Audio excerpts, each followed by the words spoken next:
Vietnam has been conquered before. Northern dynasties ruled its heartland for centuries. The Mongols captured its capital. The Ming annexed it. France dismantled it province by province. Japan overthrew its colonial government in days. Yet none of them made foreign rule permanent.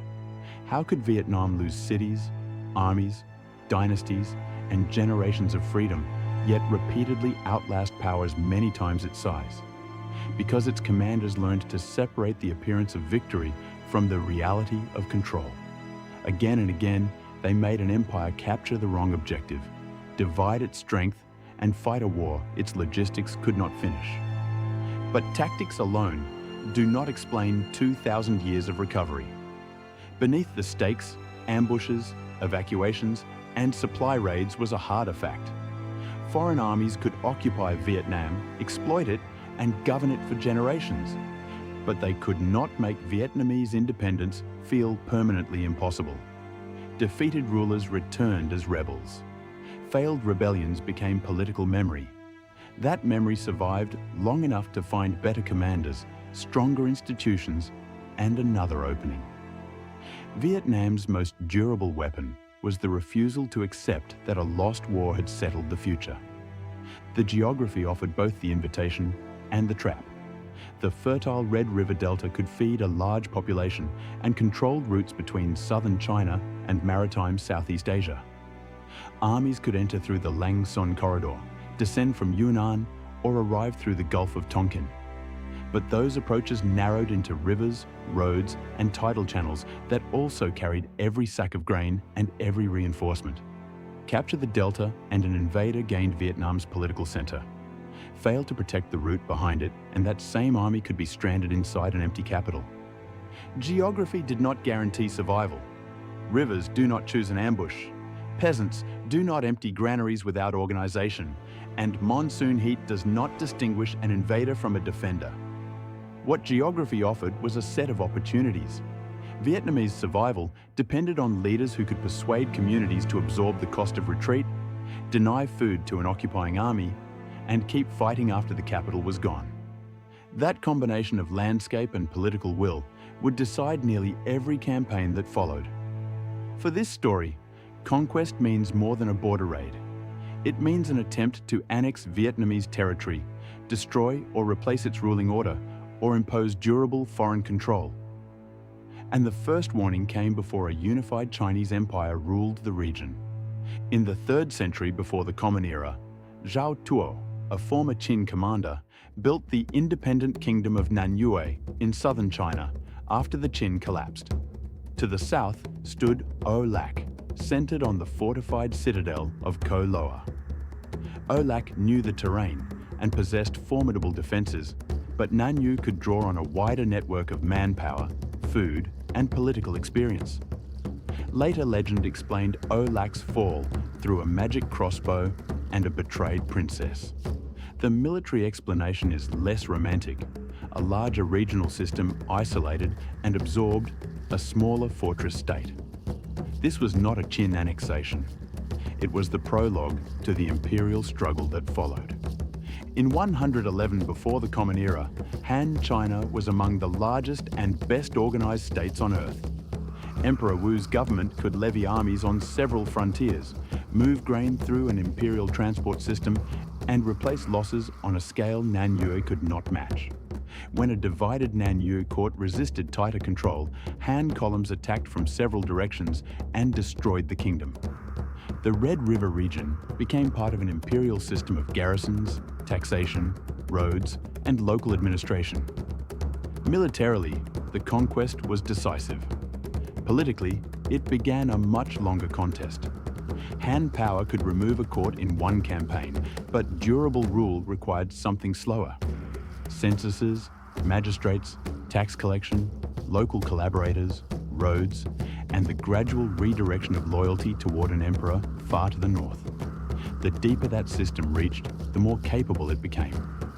Yet the same system also produced locally rooted families who understood how government worked and who could imagine running it without foreign supervision.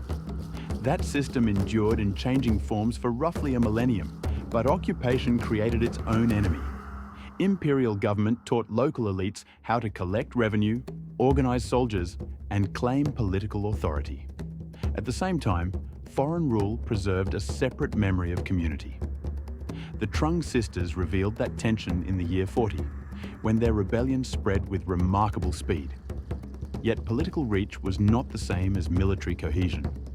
Han General Ma Yuan returned with a disciplined, supplied counteroffensive, concentrated against forces scattered across newly liberated territory. The revolt collapsed. Popular legitimacy could raise an army, but it could not yet sustain one against an empire. That failure mattered precisely because it was remembered. The rebellion did not restore independence, but it established a political truth that outlived the battlefield. Imperial administration could be rejected, and local authority could still mobilize a broad population. Later resistance would not begin from nothing.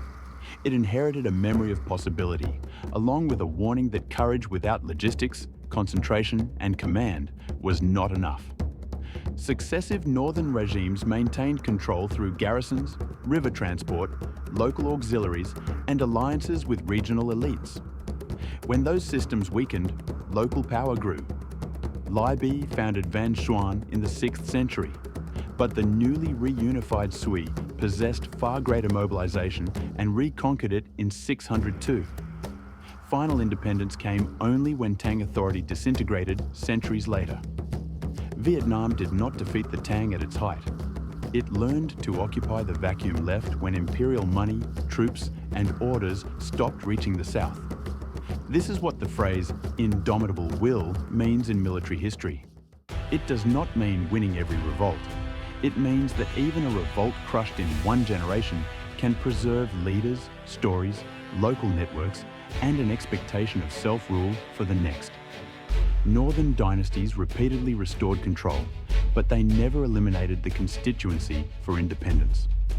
When Tang power finally fractured, that constituency no longer needed to defeat an empire at its strongest.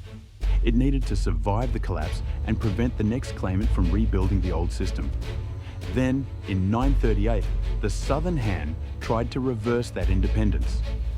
It was a wealthy regional kingdom with a royal fleet, not a unified Chinese empire, but its naval strength still appeared overwhelming. Nuo Huyen answered with preparation rather than parity.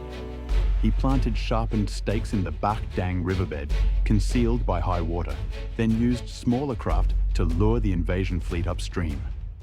When the tide fell, the larger ships lost room to turn and became trapped among the stakes.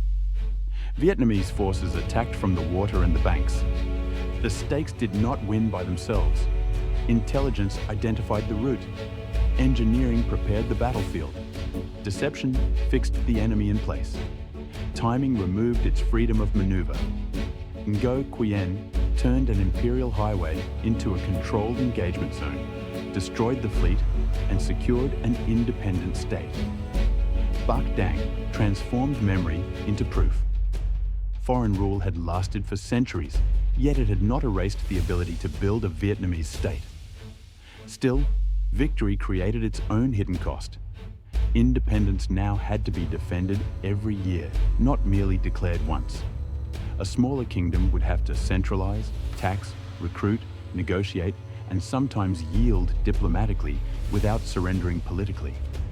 The battlefield had answered whether independence was possible. The Song dynasty would test whether it could endure. If you enjoy history built on causes, not lists, subscribe now, because the hardest empires are still ahead. The Song dynasty soon presented a greater problem.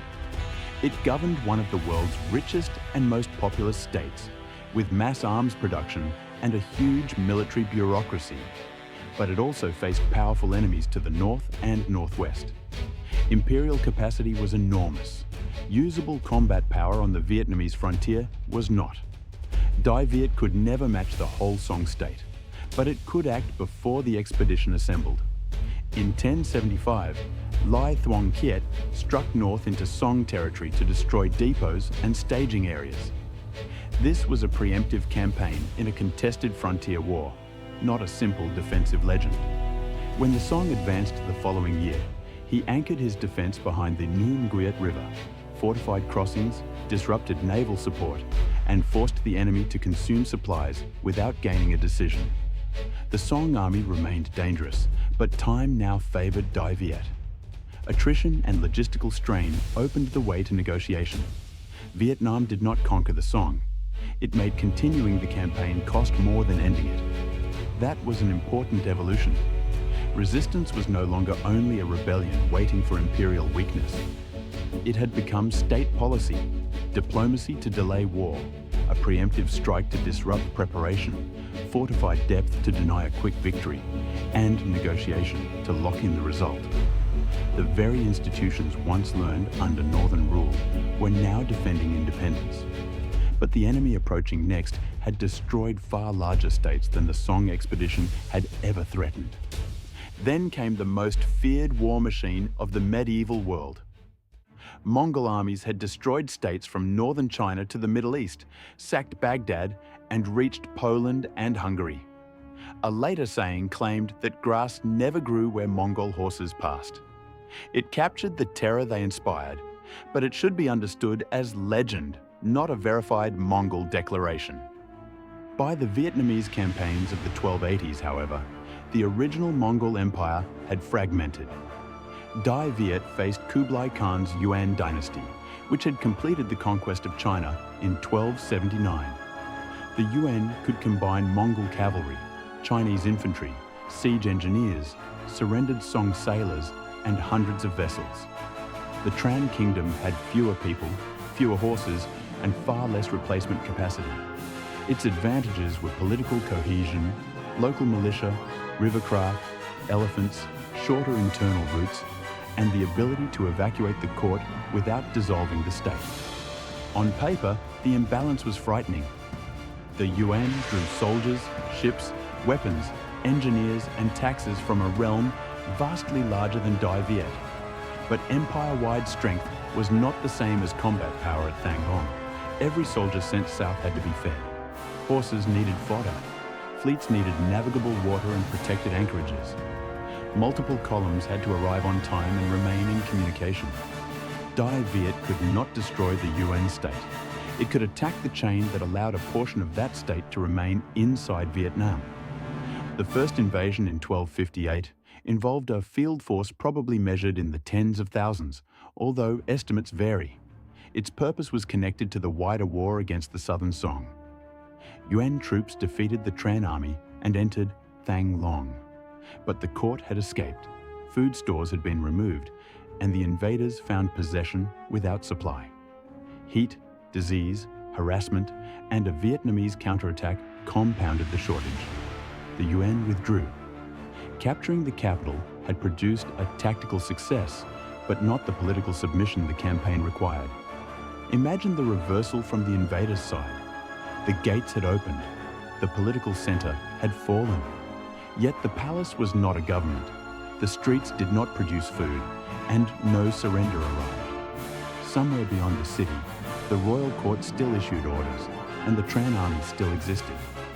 The capital had been captured, but the war's center of gravity had moved. Vietnam's refusal to equate occupation with final defeat had turned an apparently decisive victory into a logistical pause. Kublai escalated in 1285.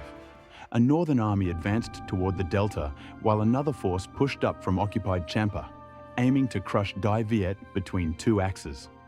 Medieval chronicles give enormous totals that modern historians cannot verify, but the expedition clearly surpassed the first in scale and coordination. Thang Long fell again. Once more, the Tran court was gone.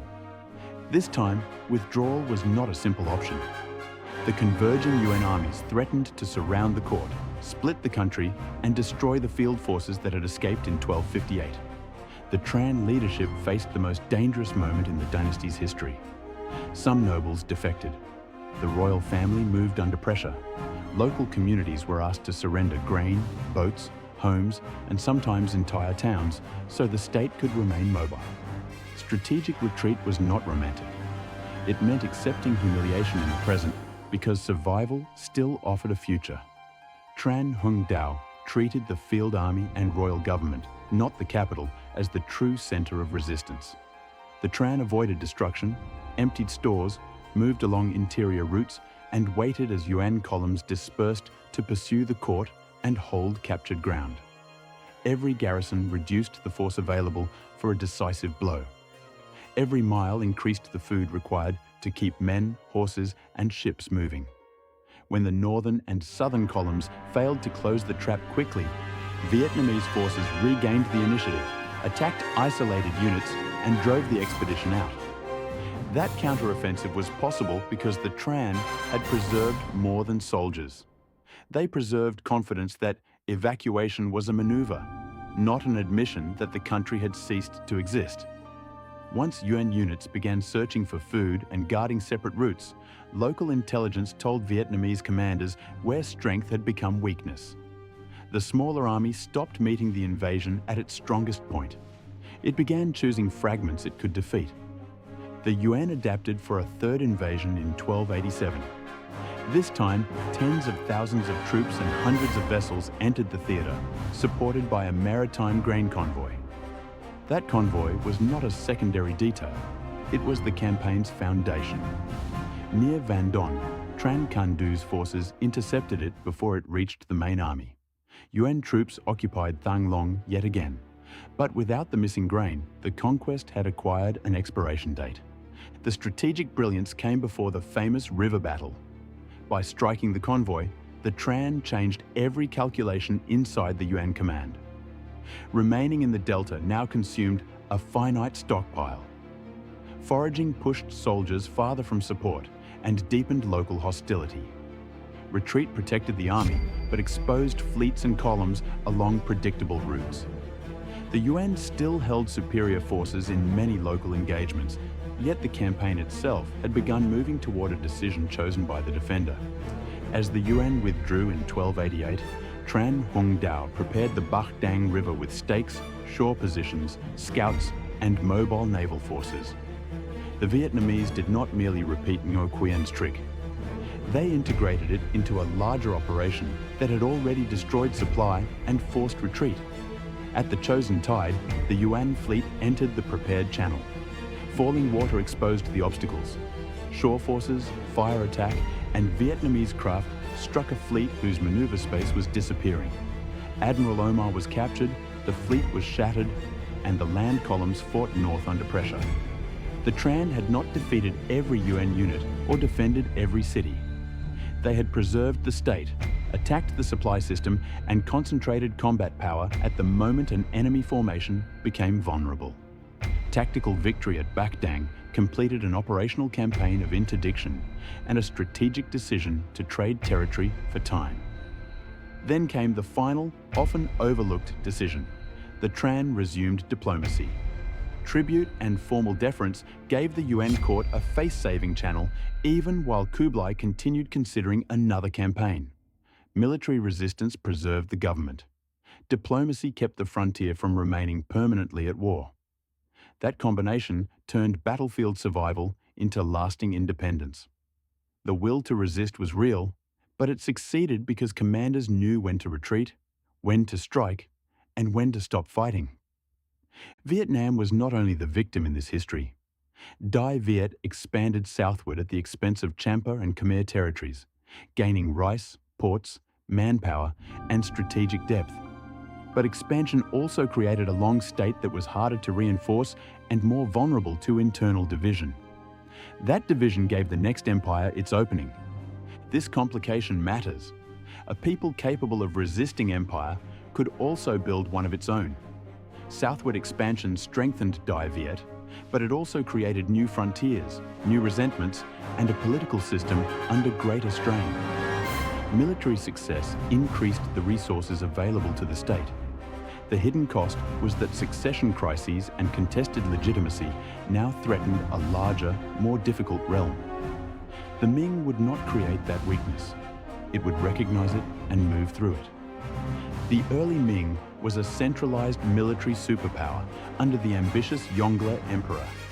It could coordinate armies from Yunnan and Guangxi, use gunpowder weapons and river fleets, and support a major occupation. One scholarly estimate places the 1406 invasion at approximately 215,000 troops, though the number should not be treated as exact. The Ho dynasty possessed forts, elephants, firearms, and substantial manpower, but Ho Kuai Li had seized the throne and fractured political legitimacy. Weapons existed, trust did not. Ming columns crossed by multiple routes, combined military pressure with a promise to restore the previous dynasty, and broke defenses that depended too heavily on fixed positions. The Ho regime collapsed within months, and Daingyu became the Ming province of Jiaoji. This time, the empire had done more than take the capital. It installed an occupation system. The contrast with the Tran could hardly have been sharper. The Ho possessed weapons and fortifications, yet too many people saw the dynasty itself as negotiable. The Ming did not merely overpower a defense line. It attacked the political bond that should have made defeat temporary. For a time, the formula worked. But occupation dispersed Ming strength across garrisons and generated resistance through extraction and forced assimilation. Le Loi began the Lam Sơn uprising in 1418 with a small force in terrain that could hide and feed it. He avoided destruction, built intelligence networks, gained territory that supplied recruits, and gradually transformed an insurgency into a field army. By 1427, Vietnamese forces could isolate garrisons and destroy relief columns at Chi Lang and Shuangjiang. With reinforcement blocked and the cost of occupation rising, the Ming negotiated withdrawal. The victory took a decade because rebuilding political legitimacy was as important as winning battles. Lam Sơn restored something the invasion had shattered: the belief that resistance represented a viable government, not simply anger in the hills. Each village that supplied grain, each defector who brought information, and each captured weapon increased the rebellion's claim to rule. The Ming had conquered a dynasty in months. It took years of occupation to discover that the deeper Vietnamese will to self-government had survived it. The restored state expanded and strengthened, but success again carried a hidden cost. Power fractured between rival courts and military families, then erupted into the Tai Son Wars. A country that had resisted the Ming as a political community was now divided among Vietnamese claimants. That division reopened the door that independence had closed. In the late 18th century, civil war again invited foreign intervention. Ratanakosin Siam was a rising regional power rebuilding after the fall of Ayutthaya and projecting influence through Cambodia and the Mekong world. In 1784, its expedition entered southern Vietnam with naval strength, local knowledge, and Vietnamese allies supporting Nguyen An. Chronicle totals vary too widely for a safe ratio, but the coalition had already occupied much of the delta when Nguyen Hue chose where it would fight. Near Rachgam and Zoai Mut, he used reconnaissance and deception to draw the fleet into a restricted river zone. Artillery and infantry waited on both banks while smaller craft closed the exits. The coalition's numbers became congestion. Its large vessels became targets. A force built to dominate waterways was destroyed because it surrendered freedom of maneuver inside a battlefield prepared by the enemy. But the victory did not end the civil war. That was the hidden cost of brilliance on the battlefield. Nguyen Hue could annihilate an expedition and still inherit a divided country. As long as Vietnamese factions sought foreign armies against one another, another great power would find both an invitation and a ready-made political story for intervention. 4 years later came the Qing, then at the territorial zenith of the Qianlong reign. This empire had destroyed the Dzungar state and extended power across Xinjiang, Tibet, Taiwan, and Inner Asia. Yet imperial grandeur must be separated from the expedition sent to restore the displaced Le Ruler. Vietnamese accounts claim 200,000 or more troops. Other estimates are far lower, and Qing forces were joined by Le Loyalists and local auxiliaries. The exact ratio is unresolved. Nguyen Hue, now Emperor Quang Trung, won through tempo rather than mythology. He recruited while marching north, concentrated forces, and attacked around the Lunar New Year, when Qing positions near Thang Long were separated and overconfident. Rapid blows collapsed their command before those positions could support one another. The Qing army retreated, and Quang Trung quickly reopened diplomacy with the empire he had just defeated. Battlefield success protected independence. Diplomacy prevented another campaign. Once again, national survival required more than anger at an invader. Quang Trung converted outrage into mobilization, movement, concentration, and then settlement. Yet his early death left the Taysun order fragile, and Nguyen eventually unified the country under the Nguyen dynasty. Vietnam had recovered political unity. It was about to face an empire whose ships could move faster than that unified state could react. France finally broke the old pattern. In 1858, France had not yet reached the colonial extent that would later make its empire the world's second largest after Britain's. But Napoleon III already commanded a leading industrial power, a modern steam navy, professional expeditionary troops, and recent combat experience in Crimea and China. At Da Nang, roughly 3,000 French and Spanish troops arrived with about 14 warships. The Nguyen state had far more manpower, forts, artillery, and local supply. What it lacked was equivalent naval mobility, industrial resupply, and unified command. Vietnamese resistance and disease ruined the expectation of a quick victory at Da Nang. France adapted by shifting south to Saigon. Steamships allowed a small expedition to change the point of attack faster than the Nguyen court could move defenders. River flotillas penetrated productive provinces. Forts protected each new base. Treaties converted local victories into territorial concessions. France did not conquer Vietnam in one march. It connected sea control, limited campaigns, and political coercion across decades until a protectorate system covered the country in the 1880s. Colonial rule then created the networks that challenged it. Roads, railways, schools, print, taxation, and economic extraction connected regions while spreading modern nationalism. France had solved the old military problem of reinforcement by sea, but it could not prevent the society beneath its administration from organizing on a national scale. This was not the old dynastic resistance in new clothing. Decades of defeat changed the language of independence. The claim was no longer simply that a rightful court should return. It was that a Vietnamese nation had the right to govern itself. France could imprison leaders, break uprisings, and recruit Vietnamese soldiers into the colonial system.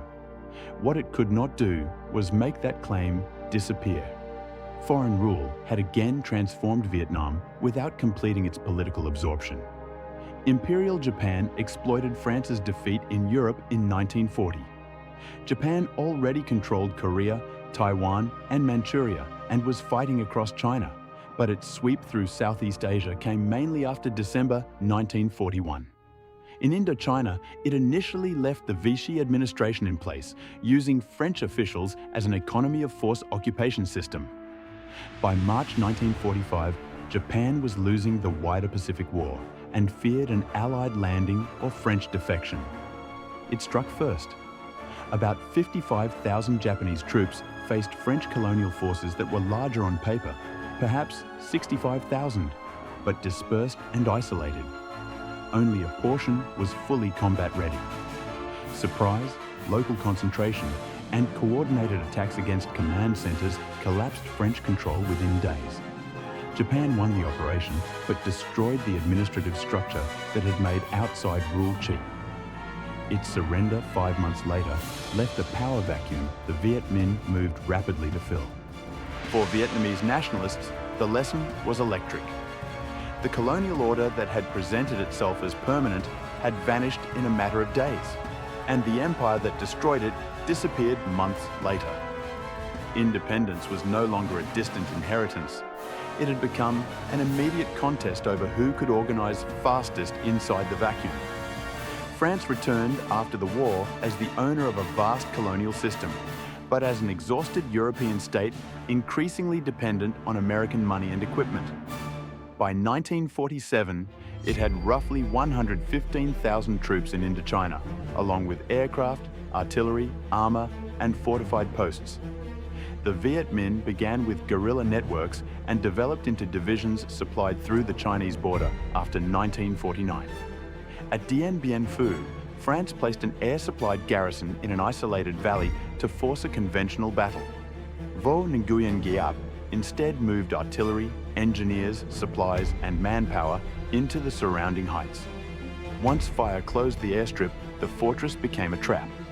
The defeat did not end colonialism by itself, but it destroyed France's best remaining military case for continuing the war and strengthened the negotiated withdrawal concluded in 1954. French withdrawal ended one empire, but not the struggle over Vietnam's future. The Geneva settlement temporarily divided the country, transforming an anti-colonial war into a Vietnamese conflict entangled with the global Cold War. That unresolved division brought in a power larger than any France could still command. The United States belongs in the final comparison, but not in the count. It did not attempt to annex Vietnam or establish permanent direct rule. It intervened to preserve a non-communist South Vietnam. At the peak in April 1969, more than 543,000 American personnel served in Vietnam alongside South Vietnamese and Allied forces. No previous power in this story possessed comparable air power, artillery, medicine, or global logistics. North Vietnamese and Viet Cong forces did not match that strength symmetrically, and the claim that America lost every battle is false. The failure was strategic. Destroying enemy units did not automatically create a durable political order. Contested legitimacy, external Chinese and Soviet aid, cross-border sanctuaries, infiltration networks, forced regeneration, limited war constraints, and decisions made in Hanoi, Washington, and Saigon prevented tactical superiority from producing the intended end state. South Vietnamese soldiers and civilians were actors in that struggle, not scenery. This was foreign intervention on an enormous scale, but not another annexation campaign. Nor was Vietnamese will a single political voice. People on both sides claimed to be defending the nation's future, and millions experienced the war through loyalties and losses that cannot be reduced to one slogan. But the broader historical pattern remained. Outside military power could shape the battlefield on a staggering scale without gaining the authority to decide, by force alone, what Vietnam would permanently become. Across 2,000 years, the repeated mechanism is now clear. Invaders mistook possession of the capital for destruction of the state. Long supply lines became vulnerable when local food disappeared. Occupation scattered armies into garrisons. Vietnamese rulers survived by preserving mobile forces, sustaining intelligence and recruitment through local networks, striking transport, and negotiating when the military balance finally favored settlement. Rivers, tides, climate, and harvest cycles mattered only when commanders organized operations around them. Every empire also changed Vietnam. Northern rule transmitted administrative tools. Wars against the Yuan and Ming sharpened state mobilization and gunpowder warfare. French colonialism created infrastructure and national networks that anti-colonial movements could use. Japan destroyed French prestige and then vanished. Each conquest attempt enlarged the archive available to the next generation. Conquest transformed Vietnam, but it never completed the final step of convincing the Vietnamese that they no longer possessed a country to reclaim. Vietnam survived not because it was never conquered, and not because courage made geography magical. It survived because defeat rarely destroyed every source of political authority, military force, and collective identity at the same time. The country could be occupied, subjugated, divided, and forced to endure generations of foreign rule. It could lose territory, capitals, dynasties, and armies. But somewhere in a mobile court, a village network, a mountain base, a river fleet, or a new political movement, the claim to national independence survived. That claim could be suppressed. It could be delayed for centuries. It could not be made permanent defeat. That is more than a story of military victories. It is the record of a people repeatedly turning survival back into sovereignty.